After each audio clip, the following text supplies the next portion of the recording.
Hello नमस्कार दोस्तों, फिर से स्वागत है एक नया वीडियो में। इस वीडियो में हम लोग HTML का पार्ट 4 कंटिन्यू करने वाले हैं पार्ट 3 के बाद। अगर आप मेरे चैनल में नए हैं और HTML का पार्ट 1, पार्ट 2, पार्ट 3 नहीं देखे हैं तो डिस्क्रिप्शन में लिंक रहेगा, वहाँ पर जाके आप ज़रूर वो सब वीडियो देख लीजिए, क्योंकि वहाँ पर मैं बेसिक से लेकर बहुत वहाँ पर टॉपिक्स कवर कर चुका हूँ।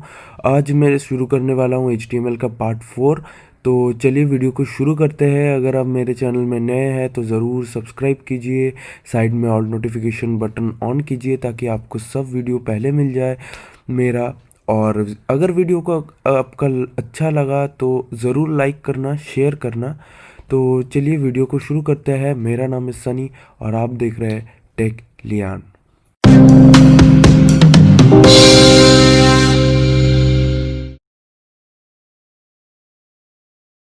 अभी हम लोग देखेंगे कि नेक्स्ट पेज का जो ऑप्शन रहता है, यानी कि सबमिट का ऑप्शन। यहाँ पर जैसे कि यहाँ पर आप देख सकते हैं कि जो सबमिट का ऑप्शन है ये वाला ऑलरेडी एक वर्ड है, बट हम लोग एक इमेज को कैसे यहाँ पर इस बटन का बदली में यूज़ कर सकते हैं। तो सोच लीजिए यहाँ पर जो नेक्स्ट बटन हम लोग क्रिएट किए थे वो ये वाला था कि इनपुट टाइप हम लोग सबमिट दिए थे और वैल्यू यहाँ पर नेक्स्ट पेज का दिए थे। बट यहाँ पर ये जो टाइप है, यहाँ पर हम लोग अभी सबमिट नहीं लिखेंगे। यहाँ पर अभी हम लोग टाइप में लिखेंगे इमेज, क्योंकि हम लोग एक इमेज देने वाला है। तो इमेज हम लोग लिख दिए और यहाँ पर वैल्यू अभी नहीं रहेगा, क्योंकि इमेज तो अभी है और इमेज का कुछ वैल्यू नहीं होगा।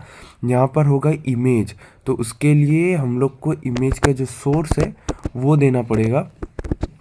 इमेज का सोर्स सोच लीजिए यहाँ पर ऑलरेडी मैं एक नेक्स्ट का इमेज में लेकर रखा हूँ। उसका नाम मैं लिख देता हूँ नेक्स्ट डॉट JPG, ठीक है। और इसको हम लोग सेव करेंगे और यहाँ पर आकर रिफ़्रेश करेंगे। ये देखिए ये एक नेक्स्ट का बटन आ गया। अब इसको अगर क्लिक करेंगे तो ये देखिए रिफ़्रेश हो रहा, ये देखिए ये वाला रिफ़्रेश हो रहा है। तो ऐसा करके हम लोग एक इमेज को अपने ब्राउज़र में यूज़ कर सकते हैं। अगर आपको लग रहा है ये नेक्स्ट जो बटन है ये बहुत ही बड़ा हो गया है, आप ज़रूरत वाइज अपना जो वाइड है वो सोच लीजिए। आप यहाँ पर 10 पिक्सल और हाइट जो है उसको हम लोग 10 पिक्सल कर देते हैं और विड्थ को 20 पिक्सल कर देते हैं। और इसको हम लोग सेव करके रिफ़्रेश अगर करेंगे, ये देखिए ये कितना छोटा हो गया है। ये थोड़ा ज़्यादा ही छोटा हो गया है, बट आप अपने हिसाब से इसका जो भी साइज़ आप करना चाहते हैं वो आप कर सकते हैं। तो ऐसा करके आप अपने ब्राउज़र में कोई भी इमेज को एक नेक्स्ट ऑप्शन या सबमिट ऑप्शन के लिए यूज़ कर सकते हैं। तो पहले का जो पार्ट था, पार्ट 3 में और पार्ट 2 में, यहाँ पर हम लोग बहुत कुछ यहाँ पर सीख लिए हैं। बट एक चीज़ जिसका क्वेश्चन ऑलरेडी रह जाता है कि यहाँ पर अगर हम लोग लिखना चाहे कुछ भी, ये एक लाइन में होगा। सोच लीजिए अगर हम लोग को ऐसा कुछ बॉक्स बनाना है जहाँ पर ऐसा कुछ लिखा है कि राइट एनीथिंग अबाउट यू और डिस्क्राइब यू, तो वहाँ पर वो मल्टी लाइन में आएगा या फिर वो बहुत बड़ा भी हो सकता है। तो वैसा टाइप का एक टेक्स्ट बॉक्स हम लोग कैसे तैयार करें वो हम लोग अभी देख लेंगे। तो वैसा एक टेक्स्ट बॉक्स बनाने के लिए हम लोग को सेम जो इनपुट लेने का था वो टैग हम लोग को यहाँ पर नहीं लगेगा। इसके लिए जो लगेगा टैग वो है टेक्स्ट एरिया टैग। यहाँ पर कोई स्पेस नहीं होगा, टेक्स्ट एरिया टैग। और इस टैग यहाँ पर आप देख सकते हैं, यहाँ पर सब जो इनपुट टैग था इसका कोई क्लोजिंग टैग नहीं होता था, बट यहाँ पर टेक्स्ट एरिया का क्लोजिंग टैग होगा। ये ध्यान में रखना पड़ेगा आपको, टेक्स्ट एरिया का क्लोजिंग टैग होता है। और सोच लीजिए मैं अगर इसको अभी ऐसा लिखकर इसको सेव करके यहाँ पर आपको रिफ्रेश करके दिखाओ तो ये देखिए एक टेक्स्ट बॉक्स ऑलरेडी यहाँ पर आ गया है। और ये टेक्स्ट बॉक्स मल्टी लाइन है, जैसे कि ये देखिए एक लाइन हुआ, अब मैं एंटर दबा के नेक्स्ट लाइन में मैं जा सकता हूँ। यहाँ पर आप कितना भी बड़ा बहुत लिख सकते हैं।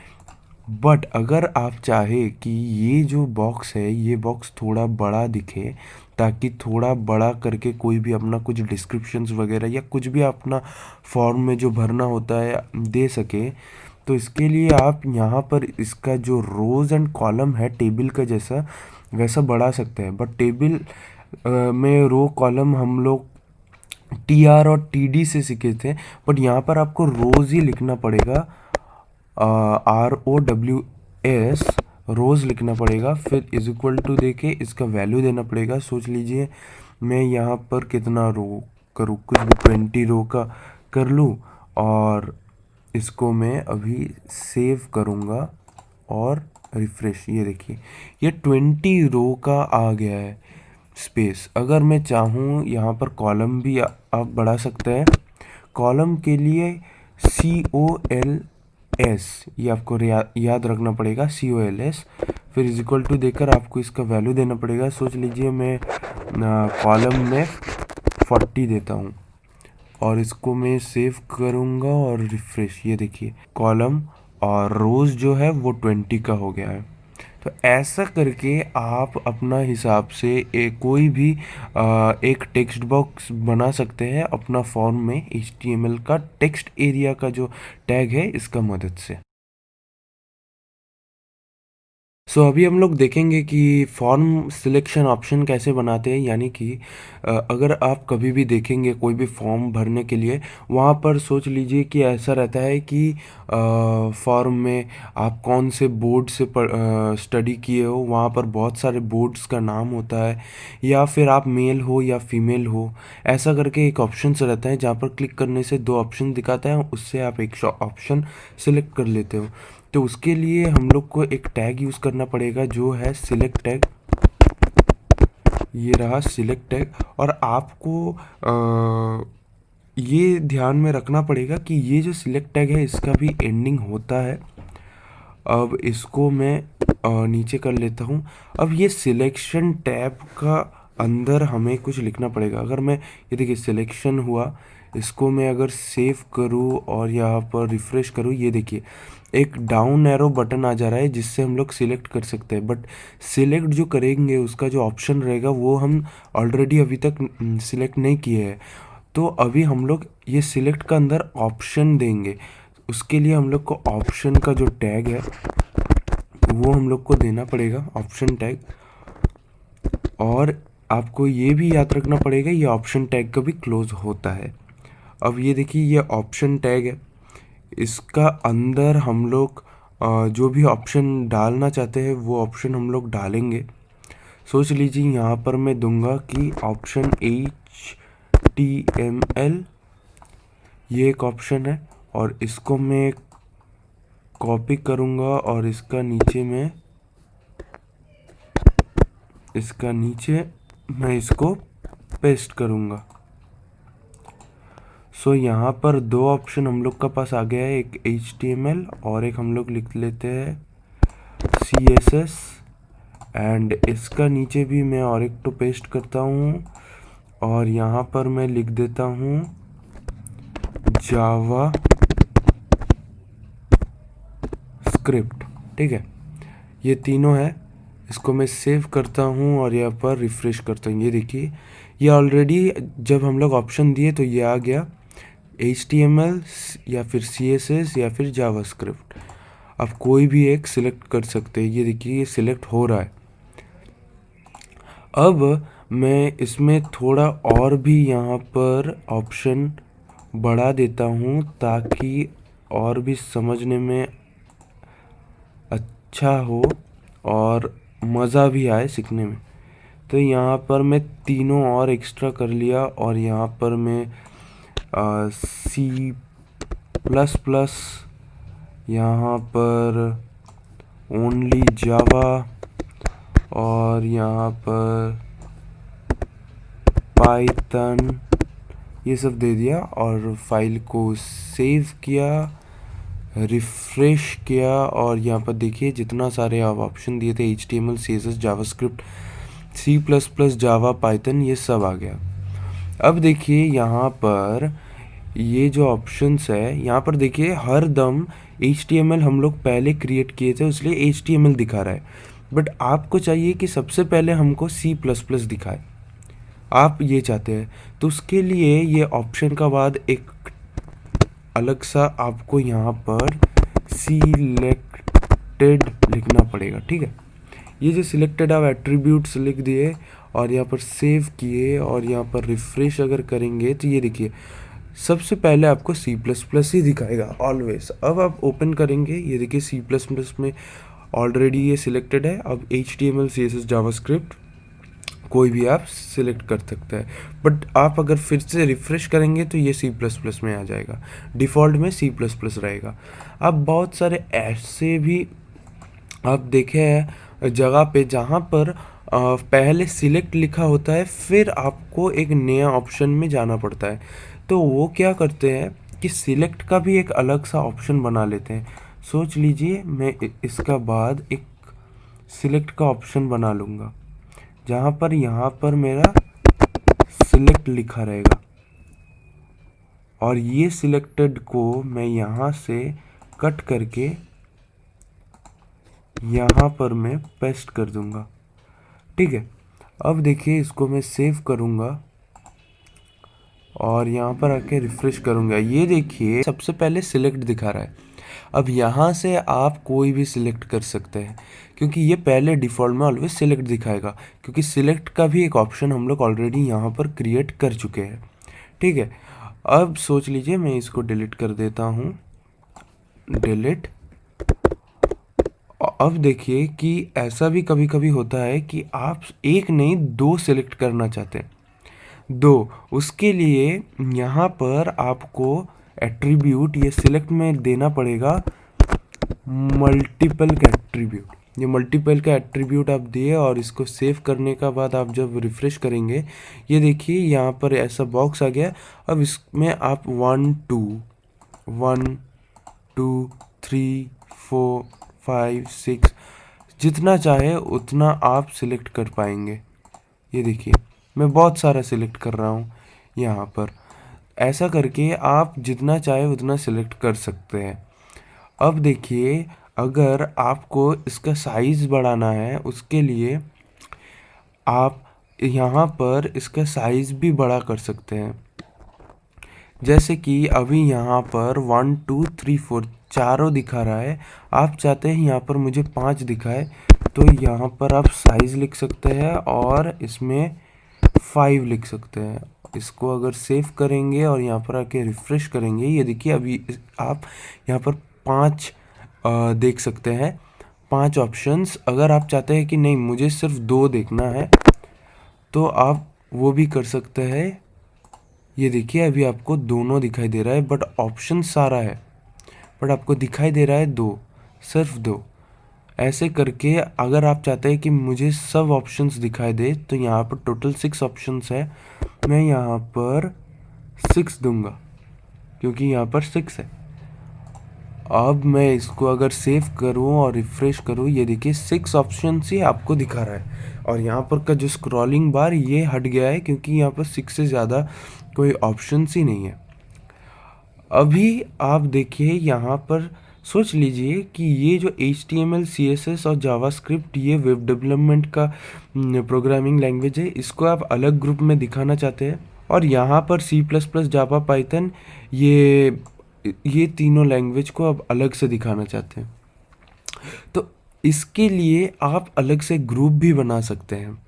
अब वो ग्रुप बनाने के लिए आपको और एक एक्स्ट्रा टैग लेना पड़ेगा जो टैग है OPTGROUP,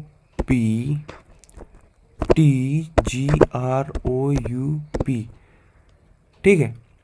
ऑप्शन ग्रुप का टैग आप लगा सकते हैं और ये ऑप्शन ग्रुप का टैग आपको जहाँ पर आप ख़त्म करना चाहते हैं, जैसे कि मैं जावास्क्रिप्ट का बाद ख़त्म करूँगा, इसको आपको एंड करना पड़ेगा ये ऑप्शन ग्रुप का टैग को। मैं इंडेंटेशन थोड़ा करेक्ट कर लेता हूँ क्योंकि ऑप्शन ग्रुप का अंडर में ये तीनों है। अब ये और एक तो मैं ऑप्शन ग्रुप लूँगा जिसका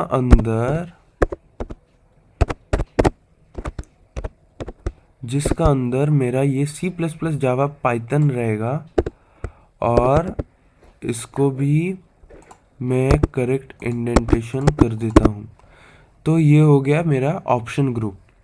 तो अगर आप अभी यहाँ पर सेव करेंगे और यहाँ पर रिफ्रेश करेंगे, ये देखिए ये HTML CSS जावास्क्रिप्ट थोड़ा अलग हो गया और यहाँ पर CSS जावा पाइथन थोड़ा अलग हो गया। मैं यहाँ पर इसको 6 देकर रखा हूँ, फिर भी ये टोटल नहीं दिखा रहा है। कोई बात नहीं, यहाँ पर मुझे अभी 8 करना पड़ेगा आई थिंक, तब हम लोग को दिखने को मिलेगा।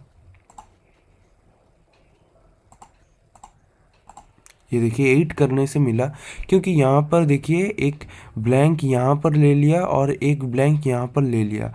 अब आप ये जो दोनों ब्लैंक स्पेसेस है यहाँ पर आप इसका हेडिंग भी दे सकते हैं। उसके लिए जो ये ऑप्शन ग्रुप है यहाँ पर आपको लेवल का एट्रीब्यूट लगाना पड़ेगा और यहाँ पर इज इक्वल टू कोट का अंदर लिखना पड़ेगा। सोच लीजिए ये HTML CSS जावास्क्रिप्ट ये वेब ब्राउजिंग के लिए, और ये इसमें हम लोग लेवलिंग यानी कि लेवलिंग मतलब टॉपिक देना, यहाँ पर हम लोग ले देते हैं प्रोग्रामिंग, ठीक है। और यहाँ पर अगर हम लोग सेव करेंगे और यहाँ पर रिफ्रेश करेंगे, ये देखिए ये जो ब्लैंक प्लेसेस था यहाँ पर हम लोग इसका जो टॉपिक है यानी कि वेब ब्राउजिंग का HTML CSS जावास्क्रिप्ट और प्रोग्रामिंग का C++ जावा पाइथन, ये हम लोग दे दिया।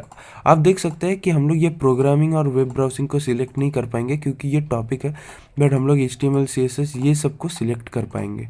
सो मैंने लगभग सब टाइप का ही आपको सिलेक्शन टैब बनाने का पूरा दे दिया है आइडिया, तो आई थिंक आपको बाद में दिक्कत नहीं होगा। तो चलिए नेक्स्ट टॉपिक देख लेते हैं। तो अभी हम लोग देख लेंगे कि रेडियो बटन कैसे बनाते हैं। तो रेडियो बटन के लिए आपको वही पहले मैं यहाँ पर लिख देता हूँ कि रेडियो बटन, ठीक है। रेडियो बटन कैसे हम लोग बनाएंगे? रेडियो बटन बनाने के लिए हम लोग को इनपुट लेना पड़ेगा और टाइप का अंदर हम लोग को लिखना पड़ेगा रेडियो, ठीक है। टाइप के अंदर हम लोग को रेडियो लिखना पड़ेगा। तो अगर हम लोग ये लिखें और यहाँ पर सेव करके यहाँ पर रिफ्रेश करें, तो यहाँ पर देख सकते हैं आप रेडियो बटन कुछ ऐसा आ गया, ये सिलेक्ट। यानी कि अगर हम लोग कोई भी फॉर्म अगर भरते हैं, वहाँ पर आप देख सकते हैं कि मेल फीमेल अदर्स रहता है। वहाँ पर मेल में अगर क्लिक करेंगे तो वो सिलेक्ट हो जाएगा, बाकी दो सिलेक्ट नहीं होगा।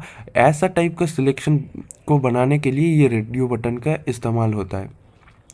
तो आपको मैं दिखा देता हूँ पूरा एग्जांपल देकर। इसका बाहर मैं लिखता हूँ, सोच लीजिए मेल, ठीक है। और यहाँ पर मैं इसको सेव करता हूँ और यहाँ पर इसको रिफ्रेश। ये देखिए ये मेल का ऑप्शन है। सोच लीजिए मैं यहाँ पर ये रेडियो बटन का बदलनी में कैप्स में लिखूँगा जेंडर और इसको सेव करूँगा। सो ये देखिए जेंडर में ये मेल आ रहा है, मेल को मैं सिलेक्ट कर सकता हूँ। ऐसा करके आप और भी बना सकते हैं। तो मैं इसको पहले कॉपी कर लेता हूँ, फिर पेस्ट दो जगह पे मैं पेस्ट कर दी। यहाँ पर मेल, यहाँ पर फीमेल और यहाँ पर अदर्स, ठीक है। अब इसको अगर हम लोग सेव करेंगे और यहाँ पर आके रिफ्रेश करेंगे, ये देखिए मेल आ गया, फीमेल आ गया, अदर्स आ गया। बट यहाँ पर आप एक प्रॉब्लम आप देख सकते हैं कि यहाँ पर सिलेक्ट तीनों हो गया है और ये अनसिलेक्ट भी नहीं हो रहा है। तो इसको ठीक करने के लिए हम लोग को यहाँ पर रेडियो का बाद यहाँ पर एक एट्रीब्यूट लगाना पड़ता है, जो एट्रीब्यूट है नेम एट्रीब्यूट। तो यहाँ पर हम लोग को नेम एट्रीब्यूट देना है। अब यहाँ पर नेम का अंदर हम लोग को तीनों जगह पे नेम का अंदर सेम चीज़ लिखना पड़ेगा। तो यहाँ पर मैं नेम का अंदर जेंडर लिखता हूँ क्योंकि ये जेंडर का है। तो इसको अगर सेव, इसको मैं कॉपी करता हूँ और यहाँ पर पेस्ट करता हूँ, तो यहाँ पर तीनों जगह पे ये जो मैंने सेव किया, ये देखिए अभी ये सिलेक्ट किया, अगर मैं फीमेल को सिलेक्ट करूँ तो ये मेल से हट जा रहा है। तो इसके लिए आपको नेम में नेम का जो एट्रीब्यूट लगाना पड़ेगा, और आपको ये बहुत ध्यान रखना पड़ेगा, नेम के अंदर तीनों जो आप यूज़ कर रहे हैं ये तीनों जो है इसको जेंडर ही होना पड़ेगा, कुछ अलग ये हो नहीं सकता। अगर मैं इसमें तीनों को अलग लिख दूँ, सोच लीजिए ये मैं कुछ भी लिख दिया है AS और इसको मैं लिख दिया कुछ भी AD, ये तीनों अलग हो गया अभी। अब मैं अगर इसको सेव किया और यहाँ पर रिफ़्रेश किया, ये देखिए फिर से ये तीनों सिलेक्ट हो जाएगा। तो इसके लिए आपको ध्यान में रखना पड़ेगा, आपको तीनों एक रखना पड़ेगा, तीनों में एक ही आपको जो वर्ड है वो लिखना पड़ेगा। देन अगर आप अभी सेव करके यहाँ पर रिफ़्रेश करेंगे तो आप देख सकेंगे एक सिलेक्ट किए, फिर यहाँ पर सिलेक्ट किए तो ये इससे हट गया। अब देखिए और एक चीज़, यहाँ पर मैं जब पेज को रिफ़्रेश कर रहा हूँ यहाँ पर कोई भी एक भी सिलेक्टेड नहीं है। बट अगर आप चाहते हैं इन डिफ़ॉल्ट किसी एक में सिलेक्ट हो तो उसको आप कैसे करेंगे? सोच लीजिए मैं इन डिफ़ॉल्ट फीमेल में चाहता हूँ कि ये इन डिफ़ॉल्ट फीमेल में सिलेक्ट हो। तो इसके लिए आपको यहाँ पर जो एट्रीब्यूट लगाना पड़ेगा वो है चेक्ड, CHECKED, चेक्ड। ठीक है, इसके लिए आपको चेक्ड लगाना पड़ेगा। आप इसको सेव कीजिए और यहाँ पर जब ही मैं रिफ़्रेश करूँगा आप देखेंगे कि यहाँ पर फीमेल में सिलेक्ट होगा। ये देखिए, ये देखिए मैं रिफ़्रेश करते ही यहाँ पर फीमेल में सिलेक्ट है। ये देखिए मैं जितना बार भी रिफ़्रेश करूँ ये फीमेल में है। अगर मैं मेल में भी कर दिया फिर मैं रिफ़्रेश करूँ तो ये फीमेल में ऑटोमेटिकली आ जा रहा। सो ये रहा कुछ प्रॉब्लम्स और कुछ सॉल्यूशंस जिससे आप एक रेडियो बटन को इस्तेमाल कर सकते हैं अपने वेब ब्राउज़र में। सो अभी हम लोग देख लेंगे कि चेक बॉक्स क्या होता है। एक्चुअली चेक बॉक्स ये सर्कल का जैसा ही होता है, बट एक्चुअली वो बॉक्स टाइप का दिखने में होता है, बट यहाँ पर ये सर्कल वाइज रेडियो बटन होता है। तो वही हम लोग देख लेंगे। तो यहाँ पर मैं इसको कॉपी कर लेता हूँ और इसका बाद इसको पेस्ट कर देता हूँ। ये लास्ट वाला नहीं आया, कोई बात नहीं। एक्चुअली में मेरा दो ही यहाँ पर रिक्वायर्ड था, तो यहाँ पर मैं इसको चेंज कर देता हूँ चेक बॉक्स। ठीक है, अब देखिए यहाँ पर बात कुछ ऐसा है कि चेक बॉक्स में क्या होता है, चेक बॉक्स में ये सर्कल नहीं होता है। तो यहाँ पर मैं ये इसको रेडियो को चेक बॉक्स लिखता हूँ और यहाँ पर इसको भी मैं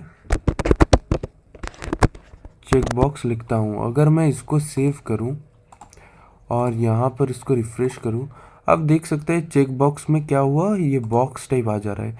बट यहाँ पर भी सेम आपको दोनों सिलेक्ट हो जा रहा है। बट एक्चुअली में क्या होता है, अगर चेक बॉक्स में भी आप नेम में सेम वर्ड लिखते हैं, सोच लीजिए ये वाला चेक बॉक्स में मैं इसको स्पोर्ट देता हूँ और यहाँ पर मेल का जगह पे क्रिकेट देता हूँ और यहाँ पर हॉकी देता हूँ। और अगर मैं इसको सेव करता हूँ, ये देखिए यहाँ पर स्पोर्ट्स दोनों ही नेम में है, बट यहाँ पर अगर रिफ़्रेश करूँ तो ये हॉकी सिलेक्टेड है। अब क्रिकेट में अगर सिलेक्ट करेंगे तो ये हॉकी से नहीं हट रहा। क्यों? एक्चुअली चेक बॉक्स का यही डिफरेंस है रेडियो बटन से कि चेक बॉक्स यूज़ आप तभी कर सकेंगे अगर आप सोचिए किसी का स्पोर्ट्स है और स्पोर्ट्स में बहुत सारे ऑप्शंस हैं, उनमें से कोई भी 2-3 जितना भी आप चाहे वो सिलेक्ट कर सकते हैं। बट मेल जेंडर में आप जितना चाहे सिलेक्ट नहीं कर पाएंगे, यहाँ पर आपको एक ही सिलेक्ट करना पड़ेगा। उस टाइम पे आप रेडियो बटन यूज़ कर सकते हैं। बट यहाँ पर सोच लीजिए कोई भी आप एप्लीकेशंस जब मोबाइल में खुलते हैं, सोच लीजिए कोई गाना का एप्लीकेशन, वहाँ पर आपको ये बोलने को कहता है कि आप कौन कौन भाषा में गाना सुनना पसंद करते हैं। जैसे कि वहाँ पर हम लोग दे देते हैं कि हिंदी भी होगा, इंग्लिश भी होगा, या फिर कुछ डिफरेंट लैंग्वेज भी होगा। सिमिलरली यहाँ पर स्पोर्ट्स, क्या क्या स्पोर्ट्स फेसबुक में मांगता है जब आप न्यू अपना प्रोफाइल क्रिएट करता है कि क्या क्या स्पोर्ट्स आपको पसंद है, वहाँ पर आप दे सकते हैं। वहाँ पर एक से ज़्यादा आप सिलेक्ट करना चाहते हैं, तो ऐसा कुछ अगर आपको बनाना है तो आप यहाँ पर चेक बॉक्स के यूज़ कर सकते हैं। सो अभी हम लोग देख लेंगे कि डाटा लिस्ट कैसे बनाते हैं।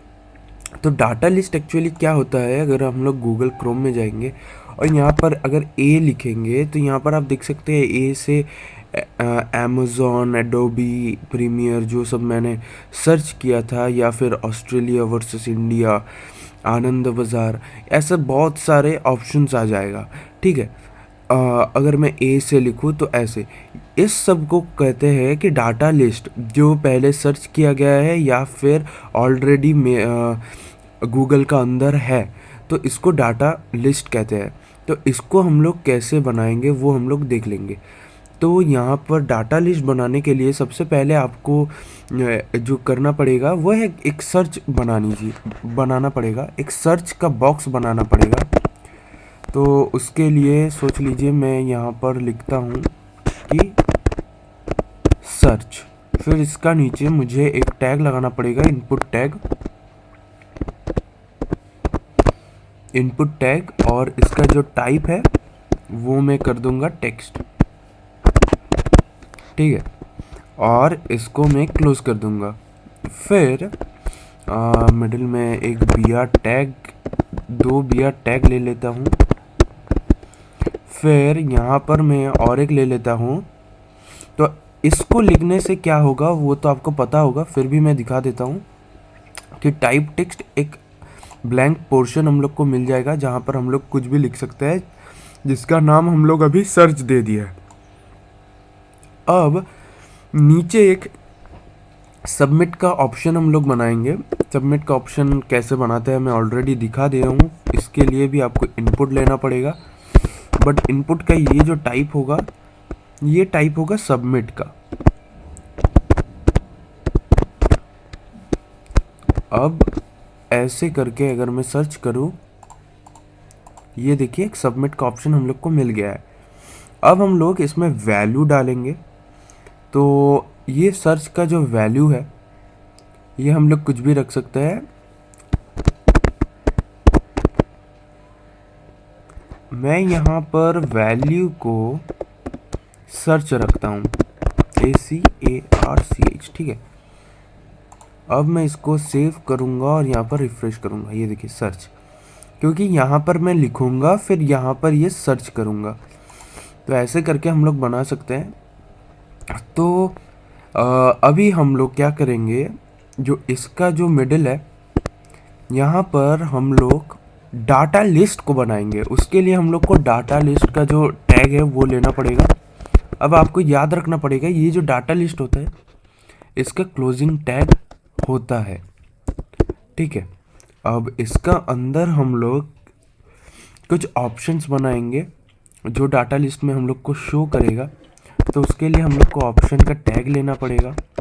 अब आपको ये भी ध्यान में रखना पड़ेगा कि इस ऑप्शन टैग को हम लोग जब यूज़ करेंगे, इसको हम लोग क्लोज नहीं करेंगे।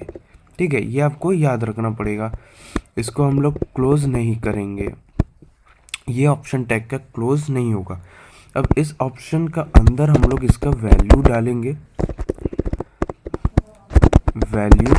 अब ये वैल्यू के अंदर हम लोग कुछ भी डाल सकते हैं, जैसे कि सोच लीजिए मैं इसका अंदर कुछ भी डालता हूँ, जैसे कि सोच लीजिए मोबाइल का ब्रांड हो जाए वन प्लस, और इसको मैं कॉपी करता हूँ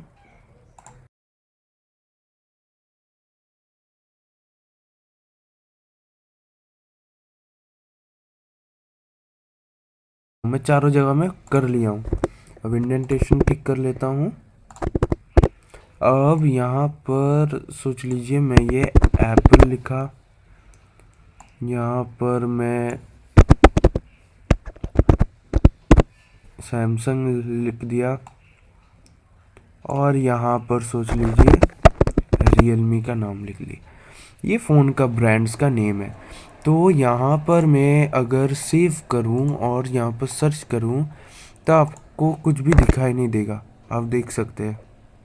अगर मैं एप्पल लिख रहा हूँ तो एप्पल लिखा जा रहा है, बट यहाँ पर ए लिखने से कुछ भी हम लोग को लिस्ट नहीं दिखा रहा है। तो वो जो लिस्ट है वो दिखाने के लिए हम लोग को ये जो इनपुट है इसके अंदर हम लोग को एक लिस्ट बनाना पड़ेगा, ठीक है। और ये जो डाटा लिस्ट है, ये डाटा लिस्ट के अंदर भी हम लोग को एक अलग से आईडी बनाना पड़ेगा, ठीक है। अब आपको ये ध्यान रखना पड़ेगा, ये डाटा लिस्ट का अंदर जो आईडी रहेगा इसका अंदर जो हम लिखेंगे वो ये इनपुट का अंदर जो लिस्ट रहेगा ये दोनों सेम रहना चाहिए। सोच लीजिए यहाँ पर मैं जो भी लिखूँ, यहाँ पर सोच लीजिए मोबाइल लिखता हूँ तो यहाँ पर भी मोबाइल लिखना पड़ेगा। फिर अगर हम लोग इसको सेव करेंगे और सर्च करेंगे तो ये देखिए यहाँ पर ये ऑप्शन में आ गया। या फिर अगर आप ए टाइप करेंगे तो ए से जो जो है, जैसे कि एप्पल में भी ए है, सैमसंग में भी ए है, रियलमी में भी ए है। बट यहाँ पर आप देख सकते हैं कि वन प्लस में ए नहीं है, इसलिए यहाँ पर वन प्लस शो नहीं कर रहा। डाटा लिस्ट को आप ऐसे करके तैयार कर सकते हैं अपना ब्राउज़र में। तो ये जो डाटा लिस्ट होता है ये बहुत ही इम्पॉर्टेंट होता है तैयार करना, क्योंकि ये थोड़ा यूज़र फ्रेंडली कर देता है। आपका ब्राउज़र आप जो तैयार करते हैं उसको थोड़ा यूज़र फ्रेंडली करता है। और ये डाटा लिस्ट को तैयार करना थोड़ा ये दूसरे अब तक जो हम लोग फॉर्म में यूज़ किए आए हैं इनपुट ये सब, इससे थोड़ा अलग है। यहाँ पर आपको कुछ कुछ चीज़ें बहुत ध्यान में रखना पड़ेगा, जैसे कि यहाँ पर आईडी डालना पड़ता है और लिस्ट डालना पड़ता है, और दोनों में एक ही वर्ड होना चाहिए। और ये यहाँ पर डाटा लिस्ट का क्लोज टैग होता है, बट ऑप्शन का क्लोज टैग यहाँ पर नहीं होगा। ऐसा कुछ चीज़ होता है जो आपको दिमाग में रख के ये सर्च बनाना पड़ता है डाटा लिस्ट का। तो इजी है, अगर आप 2-3 बार प्रैक्टिस कर लेंगे तो आपको ज़रूर ये इजी लगेगा। तो दैट्स इट, चलिए नेक्स्ट टॉपिक में देख लेते हैं। हम लोग देख लेंगे अभी कि लेवल हम लोग कैसे बना सकते हैं। तो लेवल के लिए मैं यहाँ पर फॉर्म का अंदर डिव ले लिया हूँ। सोच लीजिए एक इनपुट लेता हूँ मैं, तो इनपुट मैं लिया हूँ और इनपुट का जो टाइप है वो मैं दे दिया यहाँ पर टेक्स्ट, और इसका जो नेम कुछ भी हो जाए, और इसको मैं क्लोज कर देता हूँ। अब मैं यहाँ पर और एक डिव ले लेता हूँ और इसका अंदर मैं एक इनपुट सबमिट ले लेता हूँ, इनपुट टाइप सबमिट। इसको मैं ब्रैकेट देना भूल गया। मैं ऐसा एक ले लिया। तो अगर मैं इसको सेव करूँ और सर्च करूँ, आपको पता ही है क्या आएगा, ये एक ऑप्शन आएगा और सबमिट आएगा। तो अभी क्या करूँगा, मैं इसके ऊपर एक नेम लिखूँगा कि कुछ भी, जैसे कि हो जाए सोच लीजिए कि नेम। अब मैं अगर इसको सेव करूँ और सर्च करूँ, आपको पता है कि एक नेम का ऑप्शन आ जाएगा। अब मैं क्या करता हूँ, इसका अंदर BR टैग लगा देता हूँ ताकि इसका अंदर स्पेस आ जाए, ये दोनों का अंदर स्पेस आ जाए। ये देखिए स्पेस आ गया, ओके। अभी ये जो नेम है यहाँ पर देखिए कि ये जो मैं यहाँ पर ये नेम है इसको मैं सिलेक्ट कर पा रहा हूँ। ये देखिए इस नेम को मैं सिलेक्ट कर पा रहा हूँ और ये नेम में अगर मैं कर्सर लाऊंगा तो देखिए यहाँ पर कर्सर नहीं आ रहा है।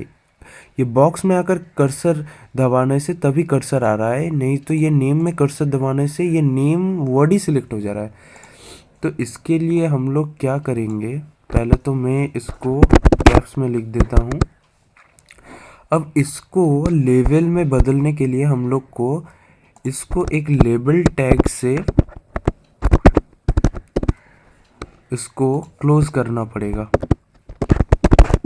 ठीक है, ये जो लेबल टैग हम लोग लगा दिए, इससे क्या होगा कि हम लोग को ये जो है, इसको मैं पहले सेव करता हूँ। ये देखिए कि यहाँ पर मेरा कर्सर है। अब मैं अगर इस नेम में भी मैं सिलेक्ट करूँ तो ये कर्सर यहाँ पर आ जाएगा, यानी कि ये पूरा एक ग्रुप में ले रहा है। ठीक है, ऐसे करके आप लेवल को अगर यूज़ करेंगे तो देखिए इसमें क्लिक करने से ये हो जाएगा, और ये नेम को मैं अलग से अभी क्लिक करने से भी यहाँ पर कर्सर का जो सिलेक्ट हो जा रहा है वो कर्सर आ जाएगा।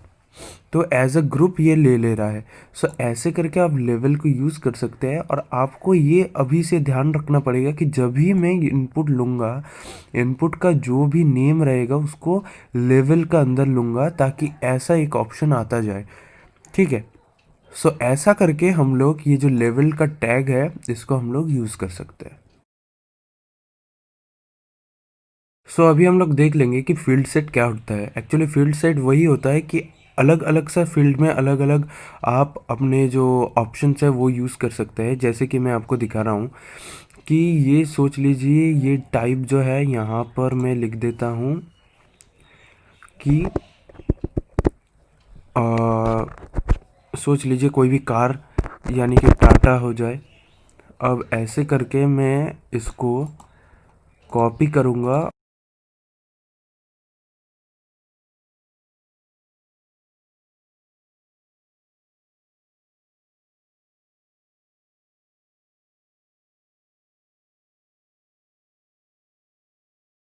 तो ये सब बेसिक इंडियन ब्रांड्स है, होंडा नहीं है फ़िलहाल। तो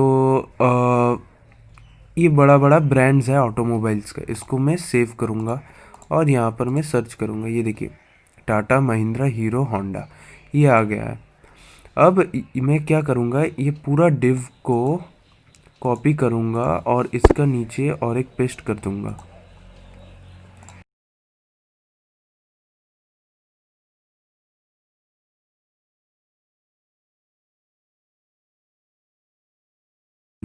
ये सब मैं ब्रांड्स का नाम यूज़ किया।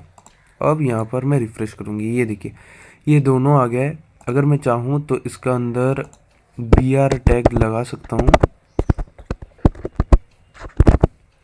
2 लगा देता हूँ, थोड़ा स्पेस हो जाएगा। ये देखिए थोड़ा स्पेस हो गया है। अब मैं क्या करूँगा यहाँ पर कि ये जो टाटा ये वाला है, यहाँ पर डिव का जगह में मैं यहाँ पर यूज़ करूँगा field set, FIELDSET, field set. ये मैं फील्ड सेट यहाँ पर इसको मैं क्लोज भी करूँगा। इसको पहले कॉपी कर लेता हूँ और यहाँ पर मैं इसको पेस्ट भी करूँगा। यहाँ पर भी इसको मैं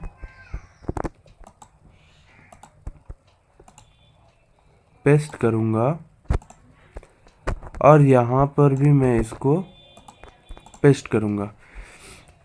इवन ये जो लास्ट में जो सबमिट का ऑप्शन है, इसको भी मैं एक फील्ड सेट का अंदर रख देता हूँ। तो इसमें चेंजेस क्या होगा वो मैं आपको दिखा रहा हूँ। तो यहाँ पर जितना जगह में हम लोग डिव यूज़ किए थे डिवीजन का, वो मैं अभी फील्ड सेट में बदल दिया। यहाँ पर अभी देखिए कि ये अलग अलग सा फील्ड में हो गया है। इसका साइड में एक अलग अलग सा बॉक्स आ गया है। फील्ड सेट अगर हम लोग यूज़ करेंगे तो अलग अलग सा ऑप्शंस आपको अलग अलग जगह पे दिखने को मिलेगा। जैसे कि ये रहा ऑटोमोबाइल इंडस्ट्रीज़ और ये रहा इलेक्ट्रॉनिक इंडस्ट्रीज़। सो ऐसा करके हम लोग यहाँ पर फील्ड सेट यूज़ कर। सो अब हम लोग यहाँ पर देखेंगे कि लेजेंड टैग क्या होता है।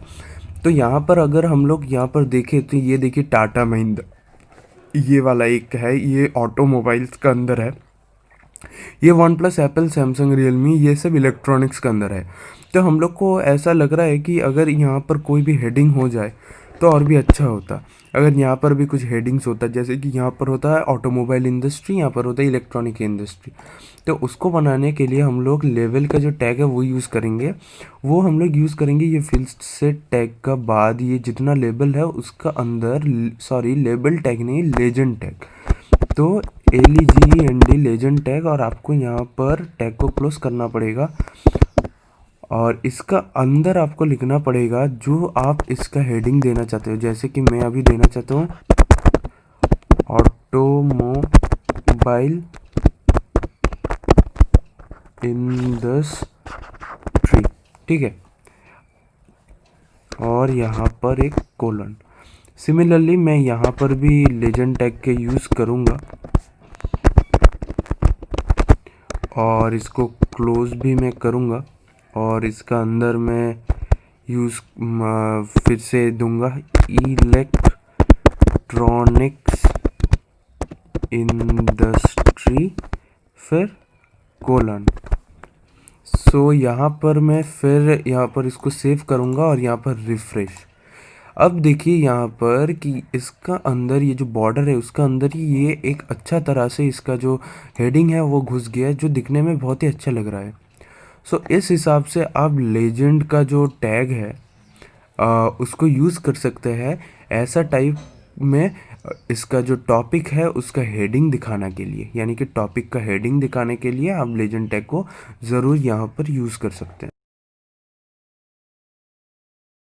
सो अभी हम लोग यहाँ पर देख लेंगे कि लैंग्वेज एक्चुअली में क्या होता है।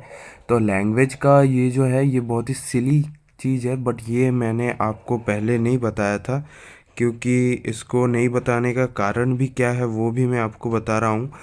वो कारण यही है कि ये देखिए अभी तक हम लोग जो लैंग्वेज का जो एट्रीब्यूट था वो HTML में यूज़ नहीं किए थे, फिर भी ये HTML में चल रहा था। जैसे कि अगर मैं यहाँ पर लिख दूँ कि हेलो और इसको मैं सेव करूं और यहाँ पर इसको मैं यूज़ करूँ, तो यहाँ पर हेलो दिखा रही है, यहाँ पर कोई भी रॉन्ग नहीं बोल रहा। तो मैं वीडियो का पहले ये भी मैं आपको बोला था कि HTML में अगर हम लोग ऐसा सबलाइम टेक्स्ट या ऐसा कोई भी यूज़ करेंगे, HTML कोड लिखने का टाइम आपको ये छोटा मोटा जो रॉन्ग थिंग्स, छोटा मोटा जो गलती आप करते हैं तो वो आपको यहाँ पर नहीं दिखाता है, वो आपको ठीक कर लेता है वो अपने आप से। ये सच बात है। और अगर आप बड़ा कोई गलती करेंगे तो तब तो आपको ये ज़रूर आपको ये गलत तो दिखाएगा ही, बट छोटा मोटा गलती आपको कभी भी नहीं दिखाता। यही है लैंग्वेज, एक वैसा तरह का ही है। लैंग्वेज देना पड़ता है, अगर आप लैंग्वेज नहीं देंगे तो आपको ये गलत माना जाएगा। अगर कोई भी आप अच्छे कंपाइलर में कंपाइल कर रहे हैं तो वो रॉन्ग दिखा देगा। तो यहाँ पर लैंग्वेज का एट्रीब्यूट ऐसा करके लिखा जाता है HTML टैग का अंदर, LANG space is equal to, इसका अंदर आपको इसका कोड लिखना पड़ता है, जो कोड में आप ये जो कोडिंग करने वाले हो वो कोड लिखना पड़ता है, जो लैंग्वेज में आप कोडिंग करने वाले हो तो ये आपको लिखना पड़ता है लैंग्वेज में EN। इसका मदद से HTML को समझ में इजी होता है कि ये किस लैंग्वेज में है, ठीक है। इसका हेल्प से ये किया जाता है। ये अगर आप नहीं भी लिखेंगे आपका कोड यहाँ पर रन होगा। मैं आपको पहले ही बोला कि छोटा मोटा गलती HTML नहीं लेता है, पर फिर भी मुझे लगा कि ये आप सबको बता देना चाहिए कि लैंग्वेज भी एक एट्रीब्यूट होता है जिसको यूज़ करना ज़रूरी है। अब हम लोग देखेंगे कि हम लोग जो वेब ब्राउजिंग है, वेब ब्राउज़र है हम लोग का, वहाँ पर हम लोग कैसे पूरा पेज को कलर कर सकते हैं। तो पूरा पेज को कलर करने के लिए हम लोग का पास जो रहता है, जैसे कि हम लोग ये देखिए ये हेड है, हेड का अंदर हम लोग कुछ भी लिख सकते हैं टाइटल का अंदर। जैसे कि हम लोग यहाँ पर ऑलरेडी बहुत देर से यही पेज को यूज़ कर रहे हैं जो कि है इंट्रोडक्शन ऑफ HTML। अब इसका अंदर हम लोग और एक टैग ले सकते हैं जो कि है स्टाइल टैग, और इस टैग को हम लोग क्लोज करेंगे और इसका इस टैग का अंदर अगर हम लोग ले वो है बॉडी। इस टैग के अंदर हम लोग को बॉडी लेना है और आपको ध्यान में रखना है इसका बाद आप जो ब्रैकेट लगाएंगे वो सेकंड ब्रैकेट होना चाहिए। और ये सेकंड ब्रैकेट के अंदर आप यहाँ पर ये देखिए बहुत सारे यहाँ पर प्रॉपर्टीज़ आ गया है। वहाँ पर बैकग्राउंड कलर आप चूज़ कर सकते हैं। अब यहाँ पर मैं बैकग्राउंड कलर कुछ भी कर सकता हूँ जैसे कि ब्लू। यहाँ पर मैं ब्लू दे दिया और इसको अगर मैं सेव करूँ और यहाँ पर रिफ़्रेश करूँ ये देखिए पूरा पेज ब्लू हो गया है। अगर मैं चाहूँ तो इसको मैं येलो भी लिख सकता हूँ और इसको मैं सेव भी कर सकता हूँ। रिफ़्रेश करने से ये येलो हो जाएगा। सोच लीजिए मैं अभी यहाँ पर रेड करता हूँ। ये बहुत ही मज़ेदार चीज़ है, मुझे तो करने में बहुत मज़ा आता है। आपको भी मज़ा आएगा ये करने में। तो ऐसे करके आप बैकग्राउंड का कुछ भी कलर को चेंज कर सकते हैं। सो ये वाला W3C हम लोग का पूरा HTML कोर्स का लास्ट टॉपिक है। तो एक्चुअली ये क्या है हम लोग यहाँ पर सर्च कर लेते हैं W3C, ठीक है। और इसको सर्च करते हैं तो यहाँ पर देखिए ये दिखा रहा है वर्ल्ड वाइड वेब कंसोर्टियम। ये एक्चुअली है क्या?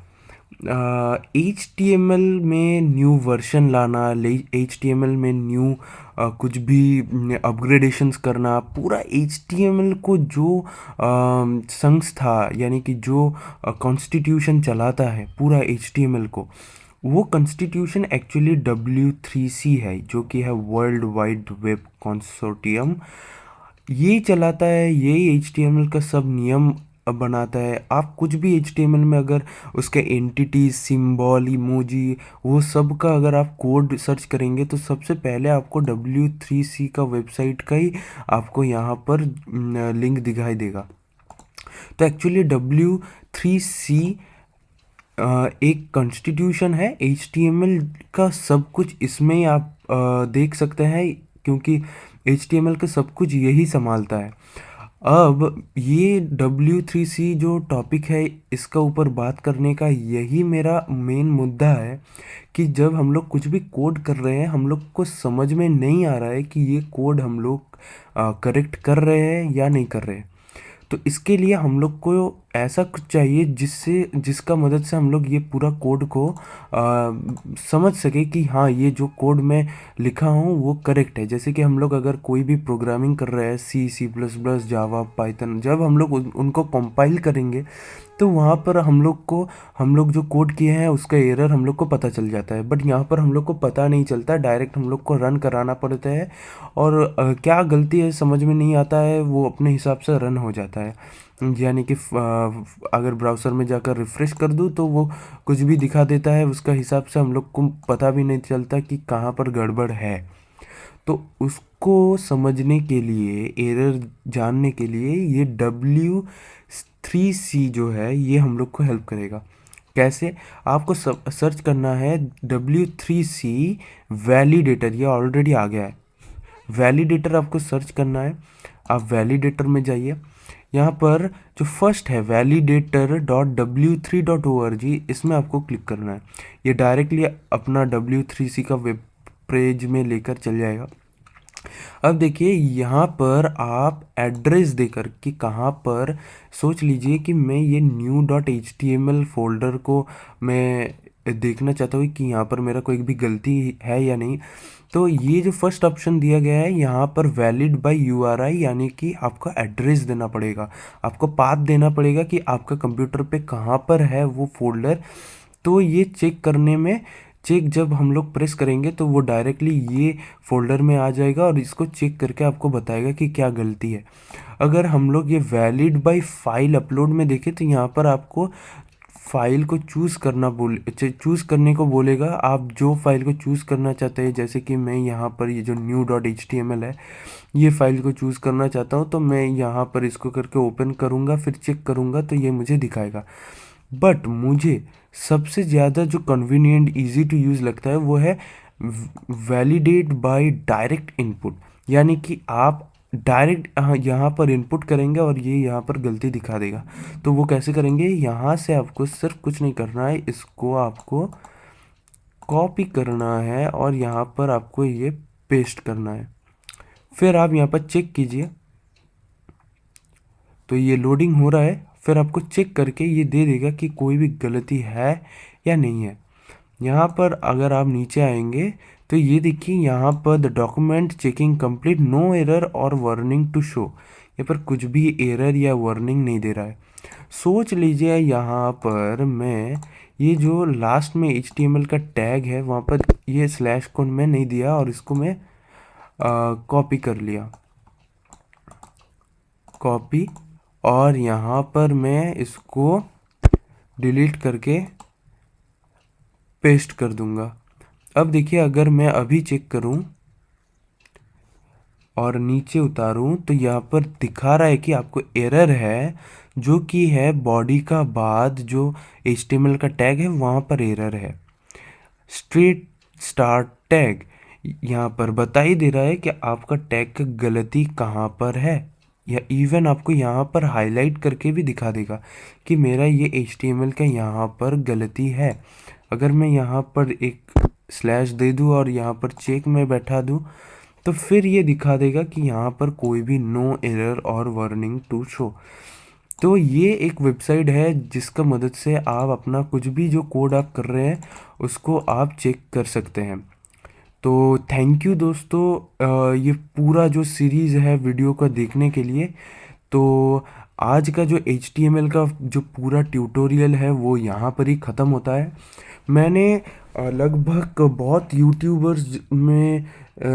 यूट्यूबर्स को मैं देखा हूँ जिन लोगों ने HTML के ऊपर बहुत सारे वीडियोस अपलोड किए हैं, तो वहाँ पर मैं देखा था कि बहुत बहुत ऑप्शंस वो लोग स्किप करते हैं।